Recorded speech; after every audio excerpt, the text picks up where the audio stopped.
absolutely thrilled right now, so I'm just gonna go out and say that No More Heroes 3 has the best gameplay in the No More Heroes series and is also the funniest game in the series. But, and you knew there had to be a but, this game's humor's for middle schoolers.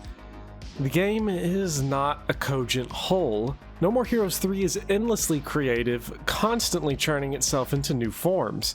Unfortunately, the result is a game that bears the mark of its creator, Suda51, more strongly than the mark of any of its characters. Continuing from where Travis Strikes Again left off, No More Heroes 3 is more irreverent and unchained than the first two games. Without binding itself to a core aesthetic or structure, the game can gleefully bounce between colorful anime alien invasion to cutout aquarium to kaleidoscopic collage. Its nonchalant disregard for continuity gives us the return of Bishop as a Siskel to Travis's Ebert and the inexplicable redesign of Henry Cooldown. Each of these moments are fun and a pleasure to both play and marvel at. The problem is that we are unmoored from the dock and floating endlessly in the great expanse. Without any control or restraint, a majority of the game comes down to marveling at what Suda51 has come up with. I spent a much greater portion of this game aware of Suda's hand than any of the previous games.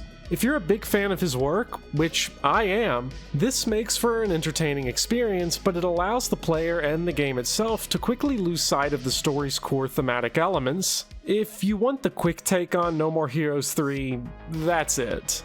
The game is very fun, but often distracts itself with weird tangents and indulgences. If you're more into spoilers, then stick around, because let's get deep with the gameplay and themes of No More Heroes 3. This essay will be divided into two parts.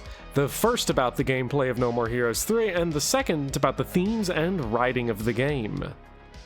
Let's shake.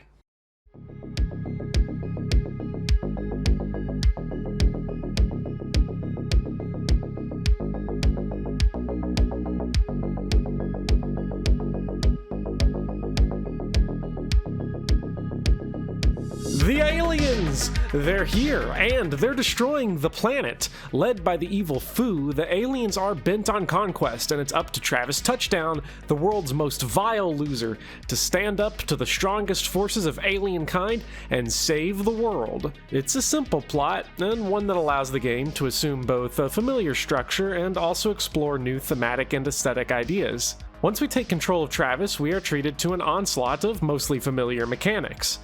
Using our weeb katana, we hack and slash our way through hordes of enemies. The combat system here has many familiar No More Heroes trappings: light attacks, heavy attacks, wrestling moves, and recharging your blade by getting down.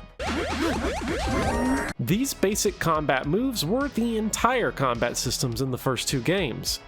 I should go ahead and say that 1 and 2 have pretty bad combat. While not entirely the fault of these simple combat mechanics, the actual hack and slashing of 3 is a galactic improvement. Did you get it? It's galactic because aliens. Oh, that's just teacher humor. I am now sad. No More Heroes 3 has improved the combat by expanding the amount of raw stuff the player can do, and also fixing up a lot of the little annoyances from the previous games. Taking from the top-down Travis Strikes Again, No More Heroes 3 adds a set of 4 skills that Travis can use to help fight the aliens.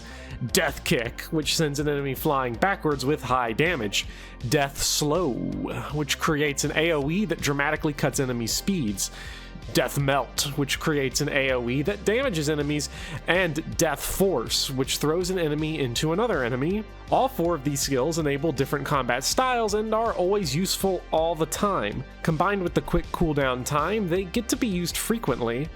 These skills help with spacing, crowd control, and damage dealing, meaning that the options available to the player to deal damage or to crowd control enemies are much more numerous in this game. This is fantastic. The new options make combat much less repetitive than in 1 and 2. The skills, in conjunction with the newly added jump attacks, allow the game to have a more diverse roster of enemies. In the first 2 games, you really only had a handful of generic enemy types: dudes with swords and dudes with guns. There was the odd grenade bro and chainsaw bruiser every now and then, but for the most part, the limited combat meant a monotony of enemy types. It's not a surprise that people remember No More Heroes 1 and 2 for their bosses rather than mobs. No More Heroes 3 also makes the combat more fluid, in part thanks to no longer being bound to the Wiimote. Dodging, which previously had to be done with a finicky and inconsistent flick of the analog stick, is now bound to a button press. The camera is now much more mobile with 2 analog sticks. These changes, along with the death skills, let the game play with enemy types that wouldn't have been feasible or fun in the previous games. Fast and close ninjas, long-range snipers, tanky and slow mid-range guys. The variety of dudes to slice up with the beam katana is just a lot more fun now. There are also some minor annoyances from the previous games that have finally been resolved. The charge attacks from the first game always felt bad. They were just too slow to ever really use. The heavy attacks in 3 can actually be mixed in fluidly with the combat and in synthesis with the skills. The once unreliable dodging can now be performed consistently. The camera is also not the claustrophobic nightmare that it is in 2. One of the biggest improvements from the previous games is the post-kill slot machine. Every time you kill an enemy, a slot machine spins to determine what reward or buff you get. In the first game, getting a buff was rare, and even if you got one, the controls were often confusing or would happen when most or all of the enemies were already dead. Now the game is giving a constant drip feed of buffs and goodies since the chance to win something at the slots is greatly improved. None of this is to say that the combat is perfect. Some annoyances still remain. The invulnerability period after being attacked is not long enough. When Travis gets knocked on the ground, it's possible for this to snowball into more damage since Travis getting back on his feet is often slower than the enemy attacks. Some enemies are still spam machines or have attacks that simply aren't fun to negotiate. Leopardon is especially awful. His box attack, sword swipe, and ray gun circles punish up close and at a distance. He can teleport to create space and is a pain in the ass at all times. Despite these hiccups, the regular enemy encounters are fun and actually have engaged me to use all of Travis's tools. Except for the jump attacks, I never really use them. Does anyone know if they're actually any good? A common mistake that I make when critiquing games is that I bring in too much of a teacher's perspective. I tend to ask the game, what did we learn, and how do we demonstrate? For most games, this works. A solid beat-em-up like Astral Chain is built around teaching the player mechanics and then testing on their knowledge by slowly increasing the difficulty and complexity of the challenges. No More Heroes 3 is not a typically structured action game. The fights with generic mobs do get harder as the game progresses, but the bosses don't follow a typical difficulty curve. The first 2 bosses, Mr. Black Hole and Gold Joe, are probably the hardest fights in the game aside from the final Foo fight. Many of the mid-game bosses like Velvet Chair Girl, Midori Kawa, and Sonic Juice are very easy and act more as bizarre set pieces. Even during fights that are more traditionally structured, like Henry Cooldown and Kimmy Love, the difficulty is all over the place. The slot machine will sometimes bless you with nothing or full mech power. Even in the game's harder difficulties like Carolina Reaper, the combat can feel stagnant if you view the game as a typically structured action game with escalating challenges. The combat is entertaining, but it's not the focus. In fact, on normal mode, to make sure that most players don't get stuck for too long at any one point, the game gives the player a wheel to spin after death that can either refill Travis's health, buff his power, or give him the ridiculously overpowered Mustang mode. Only on a rare occasion will it debuff Travis. Combat is fun, but that's only part of the game. Unfortunately, that means we have to talk about the game's overworld. Ugh, shit. I made a video about why the overworld in the first No More Heroes was ingenious despite its obvious flaws. I do not apply that same opinion to the overworld in No More Heroes 3. The game is a simple rotation of boss fight, overworld sequence, boss fight, overworld sequence, etc., etc., etc. There are no levels in the game before each boss. The game opts for small little enemy rooms that the player has to complete while exploring the overworld. In the overworld, the player drives Travis around to various different minigames, defense missions, lawn mowing, unclogging toilets, car chases, collecting trash, or fighting off the alligator invasion. All of the minigames to do around Santa Destroy and the surrounding areas are amusing, but they are ultimately pointless time wasters. But not in the same way as the time wasters in the first game, which reinforced key aspects of that game's dehumanizing world. These mini-games are mostly diversions that pay lip service to the previous No More Heroes games and serve to fill out an otherwise empty world. If the game feels that these games must be here, it would be better if they were either faster-paced WarioWare-style games, or if they used the drop menu of No More Heroes 2. As they stand now, they're too long for too little substance and take too long to access. When I played the game for a second time on New Game Plus, I accidentally blitzed through it at a shocking pace. My first playthrough was about 14 hours. My second was over in a few hours. This isn't uncommon or crazy, most games get quicker on repeat playthroughs. The difference is that No More Heroes 3 played faster because I was able to comfortably skip most of the content in the game without feeling like I missed anything. I still watched all the story and read the visual novel sections. By simply not doing the minigames, I shaved off about half the game's runtime without missing anything. Such pointlessness in the minigames was key in the first game, but here the minigames are too colorful and excessive without being centered around a central idea that elevates the game. All these minigames are fun, empty diversions. The overworld feels like padding. I suppose that there is one use for it, which is the qualifying fights you do have to do to access each boss fight. Like I mentioned earlier, these take the place of traditional levels. I've gone back and forth several times on whether or not this is a good thing. Levels in the previous games frequently bordered on the tedious. To see the most extreme example of this, look at this level from No More Heroes 2. Well, not so bad now, is it? Well, let's crank it up to 2 times speed. Okay, that's not really working. How about 4 times speed? This level is easily the worst in all of the previous No More Heroes games, at least if tedium is your criterion. Despite being an outlier, this level does demonstrate a trend that runs through many levels. It's just plain boring. The limited enemy variety that we covered earlier is partly to blame, but there's also rarely anything to the levels other than an enemy gauntlet. Some collectibles would be strewn around, but that was it. No More Heroes 3 circumvents the whole problem by making the player go through a series of small challenge rooms that, on the whole, are all more fun than any of the generic mobs in the first 2 games. The problem with the lack of levels is that the game misses out on the chance to better explore these weird alien worlds that the bosses inhabit, and the chance to develop bosses through the environment they occupy. Take the Speedbuster fight in the first game. The fight and level happen simultaneously. The player needs to weave Travis in and out of the hallways and annexes that populate the level while avoiding the laser beams from Speedbuster. This type of integration of boss and level only really happens once in No More Heroes 3, and it's a shame that the game doesn't make more of an attempt to create these kind of levels, and instead opts for the barren overworld.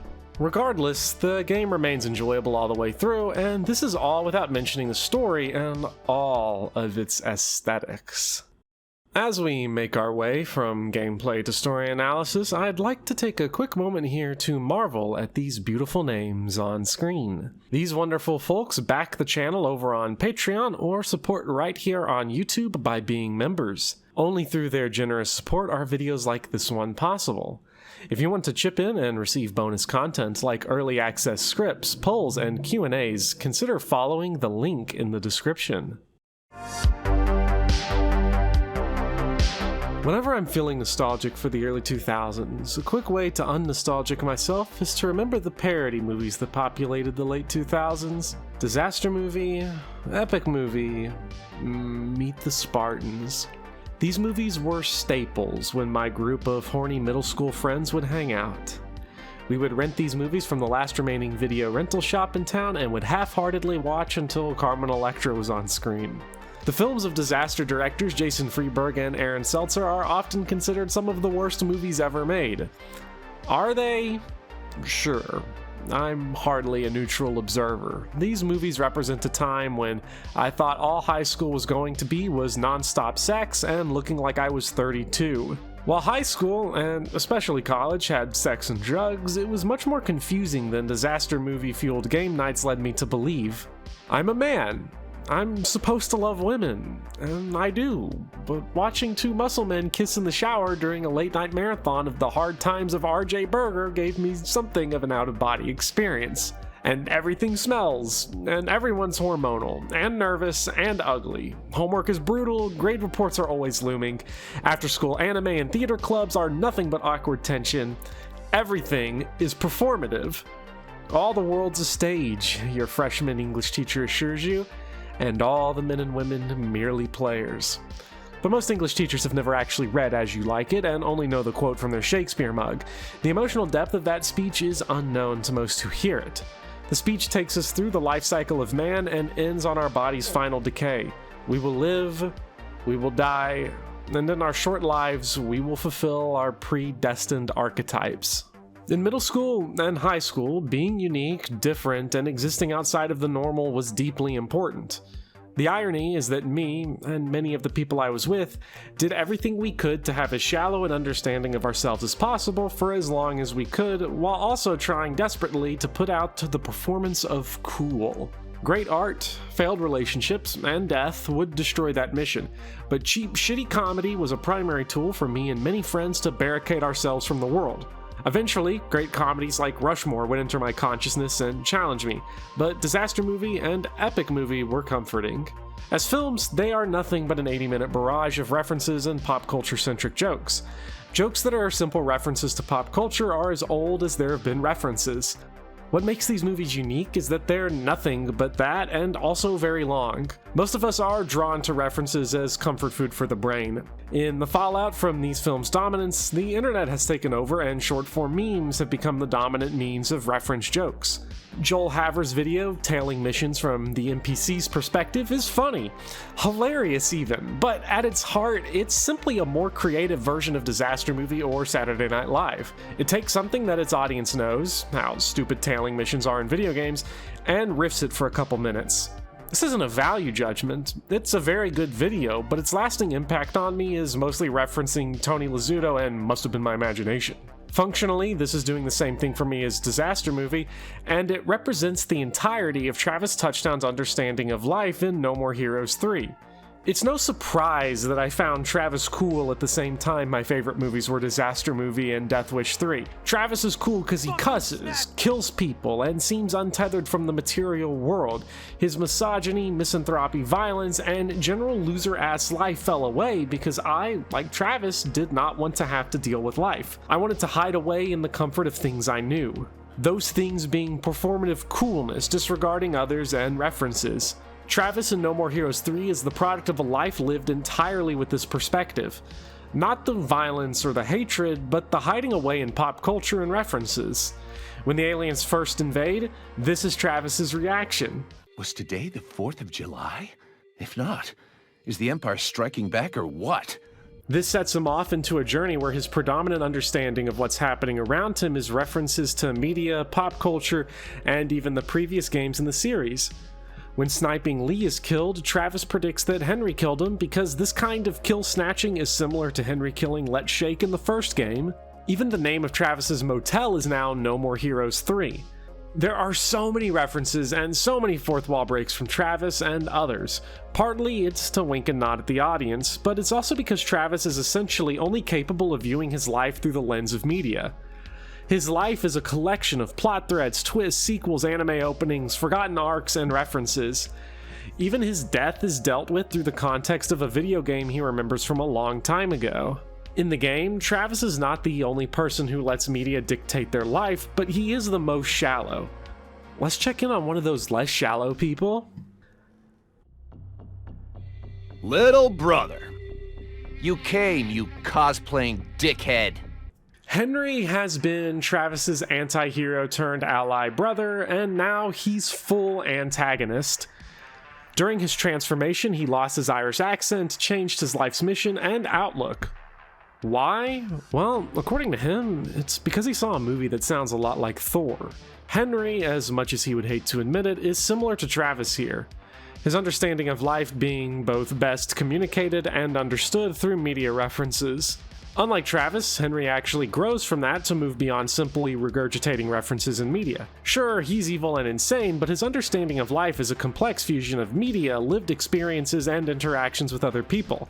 If you listen to the conversation he has with Travis again, you'll notice that Henry is talking about many different parts of his life, and Travis is only really able to cuss and vaguely complain.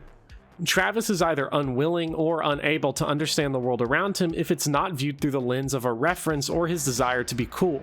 Compare the argument that Travis has with Bishop about Takeshi Miike's remakes and his reaction to Henry telling him that their former father was a serial killer who traumatized them. The knowledge of his father and the trauma of running away haunts Henry. It even prompts him to drop his Irish accent as he understands his past better. Travis reacts to this revelation of his father and past with a whole lot of who gives a shit. This has been a consistent feature of Travis's interactions with Henry. At the end of the first game, Travis responds with a fourth wall break and sarcasm. His only general emotion here is his frustration over Sylvia being married, and his response has big butthead energy. She's a bad wife, but a good woman. And then we did it. Travis, as someone who lives through his media, anime, movies, video games, and as someone who's desperately acting like the cool badass he wants to be, is the emotional core of the story. The unfortunate part of No More Heroes 3, though, is something that I mentioned at the beginning of the video. While a lot of the fourth wall breaks and references are centered around Travis's character, a lot of it is indulgent on behalf of Suda51. Suda's mark is so large and visible in this game that we can't not talk about him. No More Heroes 3 is not the work of Suda51 alone. The contributions of composer Nobuaki Kaneko, character designer Yusuke Kozaki, and voice actor Robin Atkin Downes cannot be dismissed by assigning the work solely to Suda, but Suda is the game's writer, director, and designer. Those roles, combined with him being a darling of art house video games, gave him so much control that No More Heroes 3 frequently feels like an expression of Suda's obsessions rather than those of its characters. The retro gaming of Deathman works for Travis because it's this nostalgia trip for him. Every time we see Deathman, it's from Travis's perspective. Same for Travis playing Gacha. I love Akihabara! But when we see Travis framed as an 80s action figure, it doesn't work outside of its aesthetic appeal. Aesthetic appeal is of course nice and pleasurable, but it risks putting the artist before the work, which is what's happening here. Travis certainly sees himself as someone who should have an action figure, and he himself is an action figure nerd. Why does the narrator view him this way? Suda indulging his obsessions with little restraint in this way can often undermine thematic chords in the game. A recurring theme in the game is the contrast between Travis, Fu, and the alien assassins. Two of these aliens, Mr. Black Hole and Sonic Juice, come from worlds destroyed by Fu. Gold Joe is using Fu's conquest to enrich himself. Velvet Chair Girl is taking the opportunity to challenge the universe to galactic musical chairs. The design of each world reflects these different motivations. Mr. Black Hole is heartless and uncaring about his destroyed planet. It's partly through fear and partly through opportunism. Reflecting his mental state, the planet is a wasteland. Sonic Juice loves his planet and his people. He wants peace. Reflecting this, his movements are slow and calm. His planet, unlike Mr. Black Hole's wasteland, is calm, tranquil, and filled with a dying peace. Gold Joe fights in a high-tech magnetic arena, and Velvet Chair Girl, wanting only leisure and sport, lives in a madcap world of color, lights, and excess. Looks like Las Vegas. In many other fights, Suda's excessiveness hurts and distracts from the characters. Sniping Lee is part of a series of aliens killed quickly with no player input. On a macro scale, this furthers the idea of power coming from aesthetics. The aliens are weak and incompetent, but they gain power from projecting mighty strength and incomprehensible powers. This power is constantly undermined. Vanishing Point is killed by a pop idol, Black Knight Direction is killed by Cringe Ninja from the future, Sniping Lee by a pro wrestler, King Jess Baptiste V by some meddling kids. With Sniping Lee, his death primarily serves as an excuse for Suda to get his wrestling kick in, give the player a wink nod that this game is wild for undermining the expectations of traditional video game structure, and to create space for the return of Destroy Man. Destroy Man's return in No More Heroes 2 was clever, it was unexpected, and it was fun to see a man genuinely take advantage of being sawed in half vertically by coming back as two separate cyborg people. Destroy Man in No More Heroes 3 is okay, but it plays generic and hollow. Now we're fighting a Destroy Man armada. Cool. Neat. I'm glad we have lost focus for this. These indulgences do work from time to time. It's clear that this line from Travis is really from Suda51. Could you film a live-action version of No More Heroes? Hey, look, it's Takeshi Miike, played by Takeshi Miike. That's a pretty cool play on a joke from No More Heroes 2. That line works because, like the best fourth wall breaks in the game, it's a product of Travis's psychology rather than just self-indulgence by the game. Another moment that works is the final boss taking place in a Super Smash Bros. Style arena.